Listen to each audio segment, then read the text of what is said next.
There are two retirees that retire on the same day with a $1 million nest egg and follow the same hybrid 6% withdrawal rule. 30 years later, one of them is pulling about $178,000 per year, while the second one is pulling almost $300,000 per year. If they both followed the same plan, what did the second guy do differently? Last video, I showed you the wall. A plain portfolio of stocks and bonds running my hybrid 6% rule made you pick one thing. You could have a bigger paycheck, or you could have a smoother ride. You could not have both. Every bond you added to the calm ride quietly shrank the check. Today, I am going to show you the structure that climbs over that wall, a way to hold mostly bonds, take the smooth ride, and still pull the income of a stock-heavy portfolio.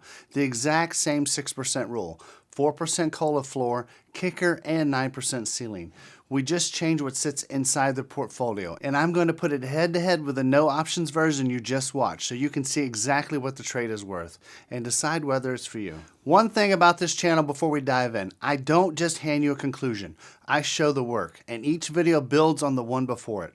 So everything underneath what we're doing today, the S&P 500, the barbell, the bond rotation and rebalance, the leap sleeve, the hybrid 6% rules themselves. It's all laid out in depth in the foundational flight plan and the glide path to retirement playlist linked in the description of this video. So if a question pops into your head while you're watching, like, how exactly does the kicker fire, or when do I reset my paycheck? Odds are I've already answered it in detail. It's all in those two playlists. Also check those comments. I'm in there a lot, and a lot of the best questions get answered right there. All right, with that being said, let's do just a quick recap of the hybrid 6% rules, and then we'll get into the numbers. The hybrid 6% rule is a retirement withdrawal system with 4 rules. Rule 1, you take 6% of the highest value your portfolio has ever hit at the annual rebalance, and it steps you down to 5% and then 4% when the market drops. Then back up when it recovers. Rule 2, a floor underneath that protects your income against inflation. Rule 3, the kicker, where you buy the market when it's deeply down. And Rule 4, a 9% ceiling so you never strip mine a beaten down account. If you want the full build on any of those, the Glide Path to Retirement playlist is where you find it. Now, one thing I want to clear up, all of these rules run on the annual rebalance, not month to month. Once a year, you sit down, you look at your portfolio, and that is when everything gets set. Your high water mark is simply your account balance on that rebalance date, whatever date it is. The 6, 5, or 4% rate, the inflation floor, the 9% ceiling, all of it is decided right there at the rebalance. Then you set your paycheck for the whole year. You run the portfolio, and you do not touch the rules again until the next rebalance. You are not watching it in June and reacting to it. I am using January in these tests, but it does not have to be January. It just has to be the same month every year. In the last video, the portfolio was stocks and bonds. Today, we swap the stock side. Instead of holding the S&P 500 directly, we hold a small sleeve of long-dated call options on it, leaps. And we hold a much bigger sleeve of treasuries on the other end. That is the barbell. A big safe weight on one end and a small punchy weight on the other, and nothing in the middle. The small option sleeves gives you stock-like growth without tying up all your money in stock. That frees up the other end to be a real treasury position, your safe money, far bigger than a normal stock and bond mix would allow. I have built this from the ground up in the foundational flight plan, so if you want the mechanics, the strike I use, how the roll works, watch those. Today, we are running it, not building it. And one practical thing, since the growth is sitting in the option sleeve, your paycheck does not come from the options. It comes from the treasury side. That big safe sleeve is what you live on. Every month, you sell off a little bit of your bonds to pay yourself that paycheck that you determine at the annual rebalance. And the option sleeve just sits there growing, getting rebalanced once a year. So the bonds are doing 2 jobs. They are your safety, and they are your paycheck. Also, same as the stocks and bonds from the previous episode, we are not using any buckets. Everything stays invested until the month you actually need it. So you are not letting a pile of cash sit there dragging your return down. Also, just like last time, you have a dial. With stocks and bonds, the dial was how much bond to hold. Here, the dial is how much of your money sits in the option sleeve. The more you put in the small sleeve, the more aggressive you are. So today we run 3 settings. 80-20, which is 80% treasuries and 20% in the option sleeve. That is the most conservative. 75-25 in the middle, and 70-30, the most aggressive, with 70% in treasuries and 30% in the option sleeve. The question, once again, is not which allocation survives, because they all survive. Every retirement window going back to 1958. The question is which one fits you, your temperament, how you actually behave when the market drops 30% and your statement looks ugly, because the most aggressive setting is worthless if it scares you into selling at the bottom. The size of your nest egg, whether you need to lean aggressive to pull the income you want, or you saved enough to take the calmer ride. There is no single right answer. There is only the answer that is right for you. Here is what the 3 settings did across all 38 retirement windows since 1958, every one starting with $1 million and the full hybrid 6% rule running. These are the medians, and the kicker is turned on. The aggressive 70-30 paid the most, a median of about $5 million in lifetime income, and it left the biggest pile at the end, a median of around $6.7 million. The price was the roughest ride, a worse drawdown around 36%. The middle setting, 75-25, paid about $4.8 million in income, left around $6 million, and rode a smoother ride at about 30% drawdown. And the conservative 80-20 paid the least of the 3, around $4.4 million, left around $4.9 million, with the calmest ride by a wide margin, a 23% drawdown. So inside the barbell, the dial still works the way you would expect. Turn it toward the option sleeve and you get more income and a rougher ride. Turn it toward treasuries and you trade some income for a much smoother trip. Now keep these numbers in mind, because in a few minutes I'm going to show you how those numbers compare to the plain stocks and bonds, and that's where it starts to get interesting. Now remember, the rule throttles you down to 5% and 4% in the bad years, and that throttle is set once a year at the rebalance. So the real comfort question is this: how many of your 30 years did you actually get to take the full 6% paycheck? Quick note on these numbers. These are medians, the middle outcome across all 38 retirements we tested, and I'm taking the median of each rate on its own. Different retirements hit the rough patches in different years, so these won't add up to a clean 30, and that is fine. Do not get hung up on the sum. The number that matters is how often you are at the full 6%, and the answer is most of the time. This is where the barbell quietly shines. The conservative 80-20 sat at the full 6%, a median of about 24 of the 30 years, about 3 years at the reduced 5%, and only about 1 year all the way down at the 4% floor. The middle 75-25 held the full 6% about 21 years. Even the most aggressive 70-30, the most volatile of the 3, it held it for about 18 years. So no matter where you sat on the dial, you are spending the bulk of your retirement taking the full check, not the reduced one. Now compare that to the stocks and bonds version from last time, where the stock heavy mix only held the full 6% about 17 of 30 years. The barbell keeps you at the full paycheck more often, and the reason is the kicker. The deep crash that would normally lock a retiree down at 4% for years is the exact moment the kicker steps in and goes to work. And that is the next thing I want to show you. The kicker is the move that helps no matter which setting you pick. When the S&P 500 falls 40% from its peak, not when your portfolio falls 40%, but the market itself. That is historically one of the best buying opportunities a retiree will ever see, and most people are too scared to touch it. So the rule does it for you. You sell your treasury sleeve and you buy the S&P 500 to ride the recovery.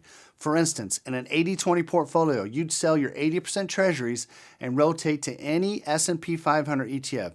You keep the 20% invested in leaps. And just like everything else in this system, the kicker runs on your annual rebalance. While you're in the kicker mode, you do not just walk away from it. Every year you still rebalance within the kicker position, and at each rebalance you check one thing. Has the market climbed back to within 20% of its old high?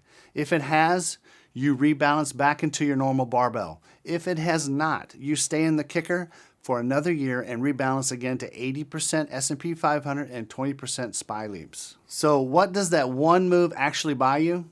Let me show you every setting with the kicker off and then again with it on. Everything here already has the 9% ceiling in place because we never pull more than 9% of the portfolio, and we covered why last time. The only thing changing here is the kicker. Start with income. The aggressive 70-30 goes from about $4 million with no kicker up to about $5 million with it. The middle 75-25 goes from about $3.7 million to $4.8 million. And the conservative 80-20 goes from about $3.3 million up to $4.4 million. Every setting roughly $1 million of additional lifetime income just from buying the bottom of the deep crashes. And it does something specific I want you to see. It buys back the full paycheck years. With no kicker, the conservative 80/20 held the full 6% about 17 years.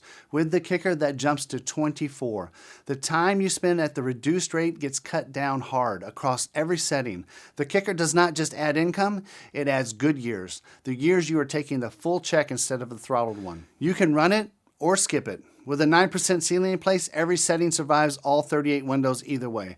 The kicker is the bonus, not the requirement. It just leaves a lot of money and a lot of good years on the table if you skip it. All right, now the comparison you came for. How does the barbell stack up against the plain stocks and bonds version you watched last time? To compare these fairly, I am lining them up by how aggressive each one is. On the stocks and bonds side, the aggressive setting was 80/20, the most stock. To match its barbell side, it's 70/30, the most options. In the middle, the 70/30 stocks line up with the 75/25 barbell, and the most conservative, the 60/40 stocks, line up with the 80/20 barbell. Let me put three things side by side: the final balance, the income, and the ride. Start at the aggressive end, the stocks and bonds, 80/20 with its kicker, ended at a median of around $3.6 million and paid about $3.4 million in income at a 37% drawdown. The matched barbell, the 70/30, ended around $6.7 million and paid about $5 million in income at a 36% drawdown. So for basically the same drawdown, the barbell paid you about $1.5 million more in income and left you nearly twice the portfolio value. The middle, stocks and bonds, 70/30 paid about $3.3 million at a 32% drawdown. The matched barbell, 75/25, paid about $4.8 million with a similar drawdown of around 30%. Once again, for the same drawdown, you get more income and a larger portfolio. And the conservative end, which is the one I want you to really look at. The textbook 60/40 stocks and bonds, the safest thing in the last video, paid about $3.3 million at a 26% drawdown. The conservative barbell, the 80/20, paid about $4.4 million at a 23% drawdown. The barbell's safest setting out-earned the plain portfolio's safest setting by over $1 million and rode a little smoother doing it. Numbers across 30 years can feel abstract, so let me make it concrete. Everybody on screen starts the exact same way. Year one, $1 million. You take 6%. That is $60,000 for the year for your paycheck. Perfectly identical. Now watch what happens to that paycheck as the years go by, because the rule pays you 6% of a growing number, and the barbell grows faster. By year 10, the no options retiree is drawing around $79,000 a year. The barbell retiree around $86,000 a year. Close, but starting to pull ahead. By year 20, the no options paycheck is around $100,000, while the barbell is around $166,000. And by year 30, the no options retiree is drawing around $178,000 a year, while the barbell retiree is drawing close to $300,000. Nothing was different between these two except what was inside the portfolio. Same million going in, same 6% coming out. The barbell just grew the pile faster, and a bigger pile means a bigger 6%. One thing I have to address, because if you watched the last video, you were waiting for it, the worst era. The 1966 to 1982 stretch, where the market went nowhere for 16 years while inflation ate the dollar alive. I told you that whole story last time, so I'm not going to retell it here, but I do owe you the barbell's numbers in it. Last time, retiring straight into the stagflation grind dragged all three stocks and bonds setting down to around a median of $2.7 million. That was the insurance figure, the worst case if the 1970s come back. The barbell retiring into the exact same nightmare landed around $4.5 to $4.8 million depending on the setting. The barbell retiree who walked into the worst stretch in modern history ended up with more than the no option retiree got in an average one. Same reason as last time. The kicker pulls every setting into stocks at the bottom, and the bigger treasury sleeve gives it more to deploy. And this is where that 9% ceiling earns its keep.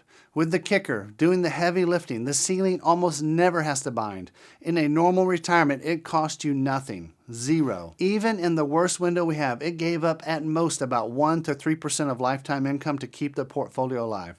Once again, it was not needed that often here. It is there for the stretch we have not seen yet, the one worse than anything in the backtest. So why does the barbell do all of this? It comes down to one number, and it ties straight back to the bar I set in the last video. To pay yourself a 6% paycheck and still keep up with inflation, your portfolio has to earn somewhere around 9% a year over time, just to stand still. That's the hurdle. The plain stocks and bonds portfolio cleared it. They earned about 10% a year. The barbell, it cleared it by a mile. The aggressive 70-30 earned about 13% a year. The middle, about 12.5% a year. And even the conservative 80-20, about 12% a year. That extra 2 to 3 points a year, every year, compounding for 30 years, that's the difference you have been looking at. That is where the bigger paycheck and the bigger pile come from. Now, some of my loyal followers, you're going to catch something here. If you have watched the foundational flight plan videos, you have seen the barbell's return before. And it was lower than what I'm showing you today. Right around 10.4% for the conservative setting and up to 11.6% for the aggressive one. So why does this episode say 12 and 13%? One word, the kicker. Strip out the kicker and this barbell earns that exact same 10.4% to 11.6% return. Turn the kicker on and it adds about 1.5 points a year to every single setting. And that is what lifts it to 12 to 13%. The only thing different is that when the market fell 40%, this version was buying. So think about what that means. The single thing that scares most people, the market down 40%, the moment everybody wants to sell and run is the exact moment that is worth 1.5 points a year for you and for the rest of your retirement. The fear is the opportunity. The data has been saying it the whole time. You just have to have a rule that makes you act when your gut is screaming to get out. Step back and look at what we found. A 6% paycheck demands a portfolio that earns around 9% a year.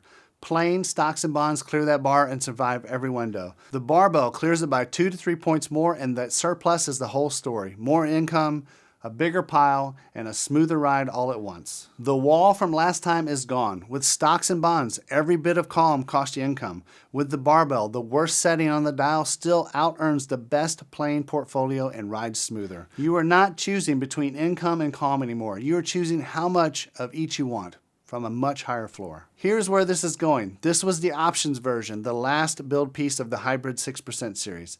Next video, I close the whole loop. I am going to put all three side by side, the plain 4% rule from my very first videos, the hybrid 6% with no options, and the hybrid 6% barbell you just saw. And I'm not going to do it with the medians. I'm going to walk it year by year through two real retirees. The one who retired in the year 2000 right into the dot-com crash, the unlucky one, and the one who retired in 1982 right at the start of the great bull market, the lucky one. Same three strategies, two very different retirements, and every single year on screen. That is the finale. So drop a comment and let me know what you think about the barbell. Are you running options or are you going to stick with plain stocks and bonds, and why? If you have any questions about it, the rules, the kicker, the bonds, put it down there too. If this made the trade clearer, hit the like button so it reaches more people staring down the same decision. And if you want rules-based retirement investing without the hype, the kind where I show you the mechanics and then prove them with decades of data, subscribe. Stay disciplined, stay patient, and I'll see you on the next flight.